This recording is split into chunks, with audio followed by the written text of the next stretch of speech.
నమస్తే బాపయ్య గారు. నమస్తే కిషోర్ గారు. బాపయ్య గారు, మనం ప్రస్తుత టిఆర్ఎస్ అంటే తెలంగాణ రక్షణ సేన, ఇంకా పేరు మరి ఉండదో మనకు తెలియదు కానివ్వండి, ఆ పార్టీ అధ్యక్షురాలు కవిత గురించి, ఆవిడ వ్యాఖ్యల గురించి అనేక సందర్భాల్లో మన ఇద్దరం డిస్కస్ చేస్తాం. మీరు కూడా కొన్ని పర్సనల్ వీడియోస్ కూడా చేస్తారు. సో ఇప్పుడు మరోసారి డిస్కస్ చేయాల్సినటువంటి అంశం అయితే వచ్చిందండి. తన మాతృ సంస్థ, మాతృ పార్టీ ఏదైతే బీఆర్ఎస్ ఉందో, తమ కుటుంబ పార్టీ, ఆ బీఆర్ఎస్ పార్టీ మాతృ సంస్థ అనకూడదు, పితృ సంస్థ. క్షమించాలి, అడ్డుపడుతున్నందుకు. మాతృ సంస్థ కాదు, పితృ సంస్థ, పితృ పార్టీ. సరే, ఓకే. ఆ సంస్థ, ఆ పార్టీ, దాని అకౌంట్ లో ఉన్నటువంటి 1400 కోట్ల రూపాయల డబ్బు ఆంధ్ర కాంట్రాక్టర్లు ఇచ్చినవే, ఆంధ్ర కాంట్రాక్టర్ల ద్వారా వచ్చినవే, క్విట్ ప్రోకో డబ్బు అని చెప్పేసి సాక్షాత్తు కవితే ఈరోజు కత్తులు దూస్తోంది, దుయ్యబడుతోంది. క్విట్ ప్రోకో అంటోంది. వాళ్ళ మీద, కుటుంబం మీద ధ్వజమెత్తుతున్నటువంటి పరిస్థితి. ఈ డబ్బంతా దేశం అమరవీరులకి ఖర్చు పెట్టొచ్చు కదా అని చెప్పేసి అంటుంది. అంటే ఇప్పటి వరకు వేరే పార్టీలు మీరు కాంట్రాక్ట్లు ఇచ్చి దోచుకున్నారు, వేరే వాళ్ళు అంటాం, రేవంత్ రెడ్డి అంటాం, బండి సంజయ్ అంటాం, వేరే వాళ్ళు అంటాం కాదు. ఇప్పుడు సాక్షాత్తు ఆ ఇంటి బిడ్డే అంటున్నటువంటి తీరుని ఎలా అర్థం చేసుకోవాలి? మేము శుద్ధ పోసలం అని చెప్తూ ఉన్నటువంటి మరి ఉన్న ఫ్యామిలీలో మెంబరే ఈ రోజు అబ్బాయి మా వాళ్ళు శుద్ధ పోసలు కాదు, పచ్చి అవినీతి పరులు, క్విట్ ప్రోకో చేసేటటువంటి వాళ్ళు అని చెప్పేసి ఎండగడుతున్నటువంటి వైనాన్ని ఎలా అర్థం చేసుకోవాలి? కిషోర్ గారు, ఇవాళ నేను కూడా ఆంధ్రజ్యోతిలో ఈ వార్త చదివాను. అయితే ఈ వార్త చదివిన వెంటనే మనకి పల్లెటూరులో జనరల్ గా ఒక సామెత ఎక్కువగా వాడుతూ ఉంటారు పెద్దవాళ్ళు. అదేం సామెత అంటే, క్వాంటాళ్ళు కొట్టుకుంటే పాత బంగారం రేటు బయటపడిందంట అని. సో ఇప్పుడు బిఆర్ఎస్ పార్టీ వాళ్ళు కవిత కొట్టుకుంటే ఎందుకు కొట్టుకున్నారు? వాళ్ళు టిఆర్ఎస్ అనే దానికోసం కొట్టుకున్నారు. తెలంగాణ రాష్ట్ర సమితి అనే పార్టీని తీసుకెళ్లి నేను జాతీయ పార్టీ చేస్తాను, ఇక తెలంగాణ బంగారు తెలంగాణ అయిపోయింది, ఇక్కడ ఏం చేయడానికి లేదు, మనం బంగారు భారతదేశాన్ని చేసేద్దాం అని చెప్పేసి కేసీఆర్ నేను జాతీయ నాయకుడిని అవుతానని బీఆర్ఎస్ పెట్టుకున్నాడు. అయితే ఈ క్రమంలో ఏం జరిగింది? 2018 నుంచి 23 మధ్య కేసీఆర్ తన ఇంట్లో పంచాయతీనే సరిగ్గా తేల్చుకోలేకపోయాడు, బిడ్డల మధ్య సమన్వయాన్ని కుదర్చలేకపోయాడు, బిడ్డల మధ్య అంతరంగం పెరిగిపోయింది. ఒక బిడ్డ బయటికి వెళ్ళిపోవాల్సిన పరిస్థితి వచ్చింది. అందులోనూ మగబిడ్డ వెళ్తే వేరే, ఆడబిడ్డని మెడబెట్టి గెంటేయాల్సి వచ్చింది 2024 పార్లమెంట్ ఎన్నికల తర్వాత. పైగా ఆవిడ మీద లిక్కర్ స్కాములు, ఈ కేసులు ఆ కేసులు అని బోల్డ్ వచ్చింది. చూసాం మనం అంతా కూడా, తిహార్ జైలుకి ఆవిడే వెళ్ళొచ్చింది. సో అయితే మరి ఒత్తిడి పెరగటం వల్ల కేసీఆర్ చేసేది ఏమీ లేని పరిస్థితిలో మెడబెట్టి గెంటేశాడా కవితని, లేకపోతే ఆయనకే నచ్చక మెడబెట్టి గెంటేశాడా తెలియదు, గెంటేశారు.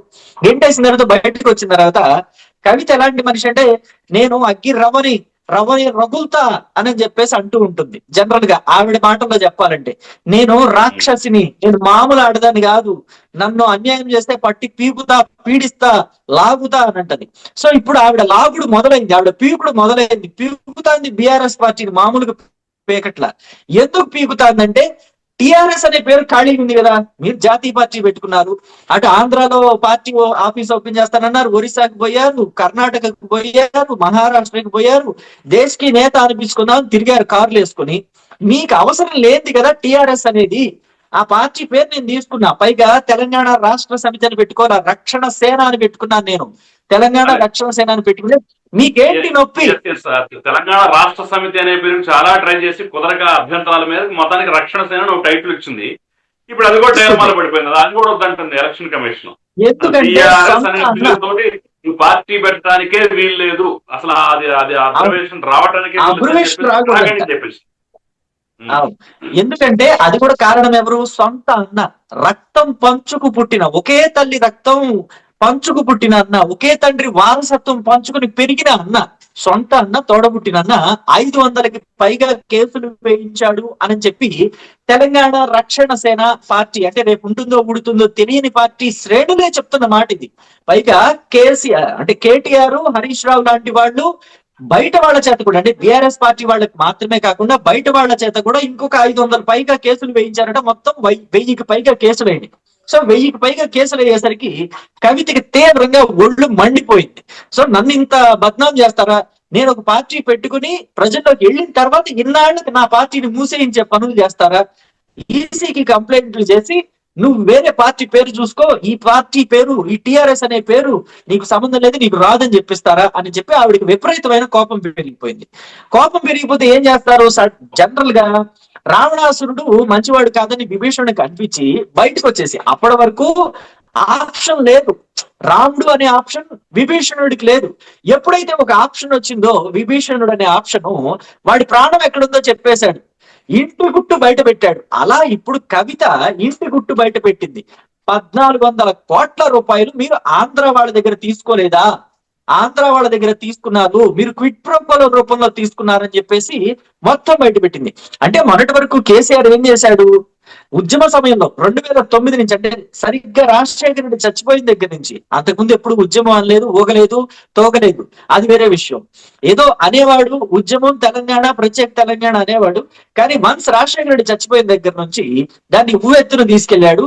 అయితే ఆ తీసుకువెళ్ళడానికి కారణం ఖచ్చితంగా ఓయూ విద్యార్థులని, సకల జనులని అందరికీ తెలుసు. సో ఇక్కడ ఏం జరిగిందంటే, ఎప్పుడైతే ఉద్యమంకి ఒక ఊపు వచ్చిందో అప్పుడు ఆంధ్ర తెలంగాణ భేదాన్ని ఎక్కువగా చూపించాడు. ఆంధ్ర పాలకులు దోచుకున్నారు, ఆంధ్ర వ్యాపారులు దోచుకున్నారు, ఆంధ్ర ప్రజలు కూడా దోచుకుంటున్నారు అని చెప్పేవాడు. మరి అదే ఆంధ్ర పాలకుల దగ్గర నుంచి, అదే ఆంధ్ర వ్యాపారుల దగ్గర నుంచి 1400 కోట్లు, 14 రూపాయలు కాదు, 1400 కాదు, 14,000 కాదు, 14 లక్షలు కాదు, 1400 కోట్లు నువ్వు తీసుకున్నావని నీ కన్న కూతురే, నీ వారసత్వాన్ని పెంచి పంచుకుని పెరిగిన కూతురే, నీ దగ్గర రాజకీయ ఓనమాలు దిద్దుకున్న కూతురే ఇవాళొచ్చి చెప్తుందంటే నువ్వు తెలంగాణ ప్రజల దృష్టిలో ద్రోహి అయిపోయావా లేదా అనేది కేసీఆర్ ఒక్కసారి ఆలోచించుకోవాలి. అలాగే కవిత కూడా నిన్న మొన్నటి వరకు ఊరుకొని, డాడీ మనకి ఆంధ్ర వాళ్ళ దగ్గర నుంచి 1400 కోట్లు వచ్చి పడ్డాయి కదా క్విట్ ప్రోకో రూపంలో, నువ్వు అమరవీరులకి న్యాయం చేస్తావా లేదా, నువ్వు అమరవీరులకి ఆ డబ్బు పంచుతావా లేదా అని చెప్పేసి ఎందుకు చెప్పలేదు, అప్పుడు ఎందుకు మౌనంగా ఊరుకుంది?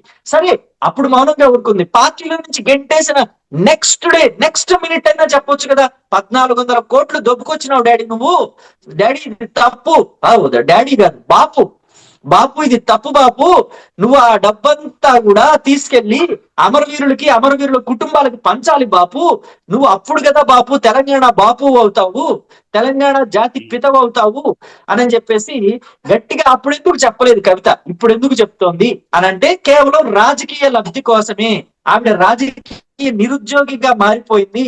రాజకీయ నిరుద్యోగిగా మారిపోయిన కవితకి తెలంగాణ ఆంధ్ర మధ్య మళ్ళీ తన తండ్రి లాగే విభేదాలు సృష్టించాలని చూస్తుంది. అది మొన్న ఆల్రెడీ మనం చూసాం. కేవీఆర్ అరెస్ట్ అప్పుడు జనసేన పార్టీని ఎంత బద్నాం చేస్తూ మాట్లాడిందో, తెలుగుదేశం పార్టీ విషయంలో కేవీఆర్ ని ఎంత బద్నాం చేస్తూ కేవీఆర్ విషయంలో తెలుగుదేశం పార్టీని, జనసేన పార్టీని, ఆంధ్ర పాలకుల్ని ఎంత బద్నాం చేస్తూ మాట్లాడిందో మనం చూసాం. అంటే కవితకి రాజకీయంగా ఇప్పుడు ఏదో ఒక మైలేజ్ కావాలి. సో దానికోసం బీఆర్ఎస్ నైనా విమర్శిస్తుంది, తెలుగుదేశం పార్టీనైనా విమర్శిస్తుంది, జనసేన పార్టీనైనా విమర్శిస్తుంది. ఇప్పుడు ఓడిపోయిన తర్వాత, ఎమ్మెల్సీగా రాజీనామా చేసిన తర్వాత ఆవిడికి తెలంగాణ బిడ్డలు గుర్తొచ్చారు, అమరవీరులు గుర్తొచ్చారు, అమరవీరుల స్తూపాలు గుర్తొచ్చినాయి, ఎన్టీ రామారావు విగ్రహం ఉండకూడదని అప్పుడు జ్ఞాపకానికి వచ్చింది. ఇవన్నీ కూడా సడన్ గా జ్ఞానోదయం అవటం, సడన్ గా జ్ఞాన బల్బులు వెలగటం, 1000 క్యాండ్ల బల్బులు వెలిగినట్టుగా ఇవేంటో విచిత్రం, ఎక్కడి నుంచి వస్తుందో ఇలాంటి విచిత్రాలు. ఇవన్నీ కూడా నేను కేవలం కవిత దగ్గర చూస్తాను, అప్పుడప్పుడు కేసీఆర్ దగ్గర కూడా చూస్తూ ఉంటాను నేను. ఆయనకు అవసరమైతేనేమో ఆంధ్ర ప్రాంత ప్రజల కాల్లో ముళ్ళు దిగితే నా పంటితో తీస్తానంటాడు, అవసరం లేకపోతేనే ఎవడు వాడు కడి చేయండి మొత్తం అంటాడు. ఇది ఎక్కడ విచిత్ర వైఖరం నాకు అర్థం కాదు అసలు. మీకేమైనా అర్థమైందా? ఎప్పుడైనా మీరేమన్నా ఆలోచించారా అసలు? చూద్దాం ఎక్కడికి పోతుందో. థ్యాంక్ యూ బాపయ్య గారు. ఎక్కడికి పోతుందో చూడండి. థ్యాంక్ యూ కిషోర్ గారు.